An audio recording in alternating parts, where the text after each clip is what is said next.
Menanggapi kelangkaan masker di pasaran, Menteri BUMN Erick Thohir meninjau PT Kimia Farma. Selain meminta PT Kimia Farma menjual masker dan hand sanitizer dengan harga normal, Erick Thohir juga mengatakan Kimia Farma membatasi penjualan masker.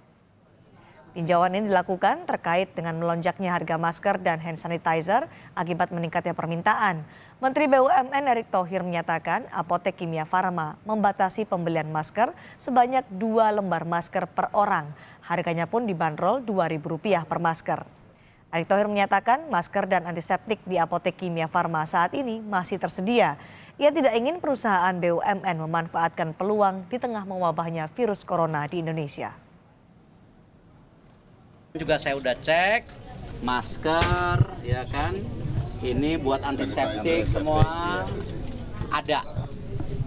Dan bahkan Kimia Farma sudah mulai membatasi bahwa tidak boleh misalnya orang lebih beli dari 2. Ya, harga juga kita pastikan tidak ada harga-harga yang mohon maaf ya ketika masyarakat susah Kimia Farma menaikkan harga.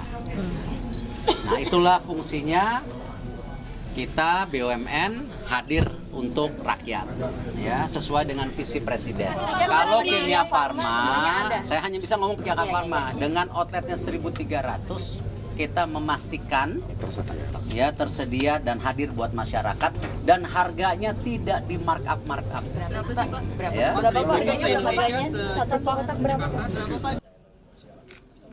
Sebelum meninjau Kimia Farma, Menteri BUMN Erick Thohir hari ini juga meninjau ketersediaan stok bahan pangan di Perum Bulog. Dalam peninjauannya ini, Erick Thohir memastikan jika stok pasokan bahan pangan Indonesia aman. Didampingi Direktur Utama Perum Bulog Budi Waseso, Menteri BUMN memeriksa stok bahan pangan di gudang beras milik Perum Bulog di Kelapa Gading, Jakarta. Erick Thohir mengimbau warga tak perlu khawatir akan stok bahan pangan di Indonesia.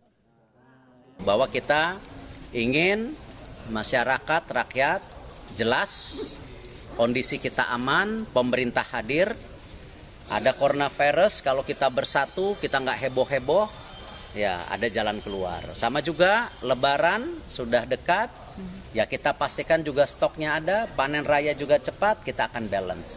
Mengenai distribusi kita akan terus perbaiki. Direktur Utama Perum Bulog Budi Waseso juga memastikan jika stok beras Indonesia berada pada status aman. Bahkan Indonesia akan memasuki musim panen pada akhir Maret hingga April mendatang. Diperkirakan dari Menteri Pertanian, ya BPS, panen kita bulan akhir Maret sama April diperkirakan surplusnya 2,8 juta. Ini kalau kita bicara data. Nah, Bulog akan menyerap, paling tidak kalau dengan kondisi gudang ini kurang lebih ya di atas 1,4 juta. Dengan amannya stok bahan pangan di Indonesia, masyarakat tak perlu panik dan melakukan panic buying. Tim Liputan, Kompas TV, Jakarta.